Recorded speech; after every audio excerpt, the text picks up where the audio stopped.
ये बहुत छोटी फसल है और बहुत कम खर्चे की फसल है ये। ये करीब करीब 70 से 80 दिन की फसल है ये। इसमें कद्दू पक जाता है और निकल भी जाता है। इसका जो फूल तो नर और मादा फूल आएंगे, पर जो कद्दू का जो लगता है वो करीब करीब 3 से 4 किलो तक का आता है इसका कद्दू साइज में। और उत्पादन भी करीब करीब 1 बीघे का 125 कुंटल के समथिंग निकलता है ये।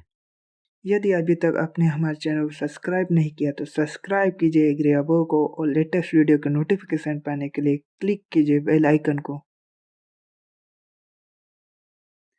सर थोड़ा आपके बारे में बता दीजिए। मैं यतीन पाटीदार, ग्राम पंचायत डोंगरगांव से, तहसील कसरावद, जिला खरगोन से हूँ। इस तरह की खेती की ओर आने का क्या मकसद है आपका? वो खेती तो जो करते थे वो परंपरागत खेती करते थे। हाँ। और जो हम कर रहे हैं ये खेती, ये क्या है कि इसमें इंटर क्रॉप करते हैं। तो थोड़ा कुछ पढ़ के या फिर कुछ थोड़ा सीख के और ये खेती मैंने स्टार्ट की है। पहले तो जो करते थे पिताजी, ये गेहूं और चने की और सोयाबीन की खेती, कॉटन की खेती करते थे। तो सर जैसे कि आपने जो खेती के बारे में बताया तो मिश्रित खेती करते हैं, तो अभी कौन सी खेती कर रहे हो आप? ये कद्दू की खेती है, ये इसमें कद्दू लगा हुआ है। कद्दू लगा हुआ है, तो कद्दू का आप थोड़ा टाइम पीरियड बता दीजिए, क्या क्या रहता है इसमें टाइम पीरियड? ये बहुत छोटी फसल है और बहुत कम खर्चे की फसल है ये करीब करीब 70 से 80 दिन की फसल है ये। इसमें कद्दू पक जाता है और निकल भी जाता है। ओके सर, तो थोड़ा कद्दू के पौधा बता दीजिए किस तरह से रहता है?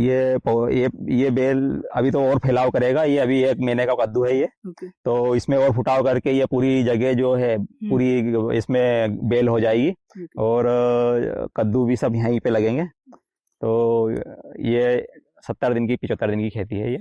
ओके सर, जैसे कि ये कद्दू के बारे में बताया, कद्दू के अलावा दूसरी खेती भी रहती है, जैसे कि तरबूज हुआ, तो इस तरह से आप इसमें और उसमें क्या डिफरेंस रहता है? ये इसमें खर्च कम है। और दूसरा जो है अपना खरबूजा है, तरबूज है, उसमें खर्च इससे 2 से 3 गुना खर्च उसमें है। ओके। और सर साथ में जैसे कि ये जैसी खेती की है, तो इसमें आप थोड़ा इसकी प्रोसेस बता दीजिए कि क्या क्या ट्रीटमेंट लगता है, शुरुआत से अंत तक क्या रहता है पहले तो इसमें? हम इसका बीज जब लगाते हैं तो बीज का उपचार करते हैं। ओके। और बीज उपचार करने के बाद में जब बीज को लगाते हैं उसके बाद में वो थोड़ा जर्मिनेट होने के बाद में इसमें कुछ फंगस वगैरह के लिए ड्रिंचिंग करते हैं। ओके। और बाद में तो ऐसा विशेष कोई इसमें कीट आता ही नहीं है। तो बहुत कम खर्च लगता है और बहुत कम खर्च में और जल्दी पकने वाली ये खेती है।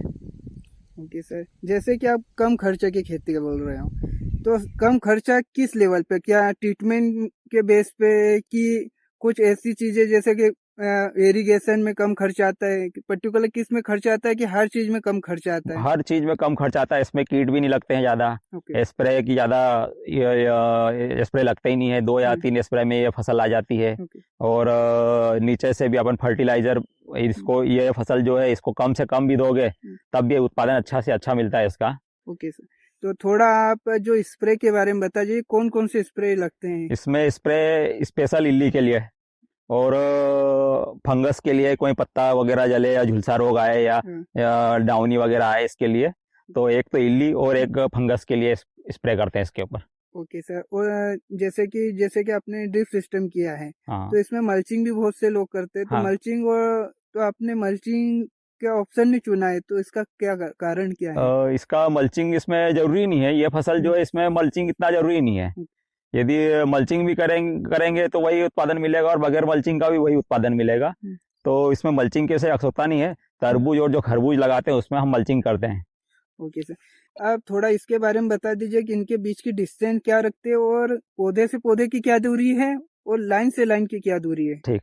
ये 9 बाय 9 पे रो है। ओके। रो जो है ये 9 बाय 9 पे है। और पौध से पौध की दूरी अपना 30 इंच है, मतलब 2.5 फीट। 2.5 फीट है? हाँ। यह प्रॉपर इनके बीच की दूरी है कि आपने कम ज्यादा कुछ करा है? नहीं, यही प्रॉपर दूरी है। इसी हिसाब से लगाते हैं। और एक बढ़ा सकते हैं पर कम नहीं कर सकते इससे। यानी 9 फीट लगाए, 9 से 10 कर सकते हैं, पर इसको और कम करना फिर उसमें उत्पादन नहीं मिलेगा। ओके सर, जैसे कि ये बेसिक नॉलेज थी, और साथ में आप थोड़े टाइम पहले कुछ बोल रहे थे परागण के बारे में, हाँ हाँ मधुमक्खियों के बारे हाँ में, हाँ। तो मधुमक्खियों की कोई इसमें जरूरत रहती है हाँ, क्या? मधुमक्खियों की रहती है ना। इसमें क्या है कि 2 प्रकार के फूल आते हैं। एक नर फूल आता है और एक मादा फूल आता है। तो इसमें नर फूल जब आता है तो मधुमक्खी इस पे आती है और नर फूल पे बैठ के और वो फिर मादा फूल के ऊपर बैठती है, तो अपना जो कद्दू है उसका पूरा फल बन जाता है। वो अपने गिरने का चांस या अपना खराब होने का चांस नहीं रहता है। ओके सर, जैसे कि ये नर और मादा जो फूल आते हैं उसके जो भी परागण करवाने के लिए मधुमक्खी बहुत सहायक होती है। और इसके साथ कुछ जैसे कि आप वाटर तो ड्रिप से दे रहे हो, हाँ इसके अलावा जैसे फ्लड में भी कोई काम करना चाहे हाँ तो उसमें सक्सेस है कि नहीं अभी हाँ तक? हाँ, फ्लड में भी कर सकते हैं ना। हमारे गांव में है, हमारे गांव के पड़ोस गांव में, भिलगांव में, ओके, वो फ्लड से भी लगा हुआ है ओके, और बढ़िया है। और कोई दिक्कत नहीं है। पर फ्लड का अभी समय जो चल रहा है, तो ये अभी मार्च और अप्रैल चल रहा है, ओके, तो इसमें धूप ज़्यादा तेज रहती है। तो जब फ्लड से अपन पानी लेते हैं तो बहुत जल्दी वो सूख जाता है, तो अपने को पानी बार बार देना पड़ता है। तो इस समय यदि ड्रिप हो तो बहुत ज़्यादा बेटर है। ओके। तो ये साल भर में कितनी बार कर सकते हो ये इस बेल वाली खेती? जो फसलें है, ये तो साल में 12 माह होती है। ओके, तरबूज, खरबूज, गिलकी, लौकी, कद्दू, ये बेल वाली फसलें आप 12 महीने लगा सकते हो।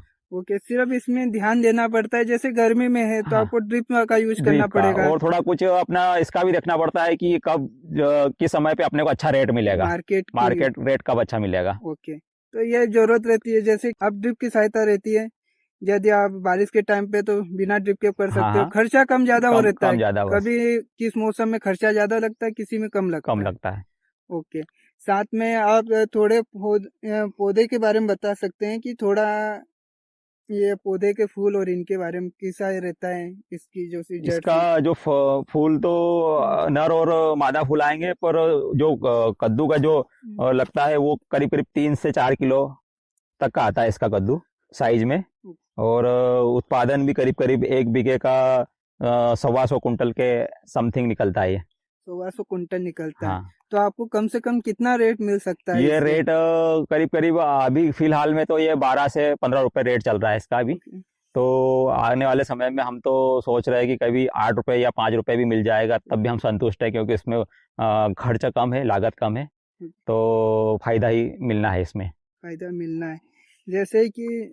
जैसे कि आपने जो बताया कि इसमें जो बीमारियां रहती है वो बहुत कम आती है। हाँ बाई चांस से कभी कभी फंगस और ये आता है कि बहुत कम आता है फंगस, हाँ हाँ, जड़ में जो फंगस जड़ रहती में फंगस बहुत कम आता है। है। ओके, इसके अलावा कुछ आप कहना चाहते हो कद्दू की खेती में कि ये भी मैंने देखा है कभी कभी बाई चांस ऐसा भी किया है तो उससे नुकसान हुआ है? नुकसान तो इसमें वैसे कुछ नहीं है, पर बाकी को इसमें गोबर की खाद जो है हाँ, वो डालना जरूरी है। ओके, तो गोबर की खाद से अपने को पौधे को पूरे सभी प्रकार के पोषक तत्व मिलते हैं, तो उत्पादन उसमें अच्छा उत्पादन होता है इसमें।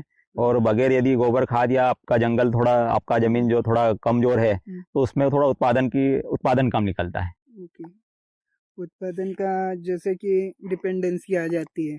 और इसमें इंटरक्रॉप भी कर सकते हैं। अभी जब कद्दू का बीज लगाए इसमें, तो उसी समय आप बीच में लाइन, ड्रिप की लाइन डाल के यहाँ पे आप टेंसी या फिर और कोई बैल वाली छोटी फसल ले सकते हो।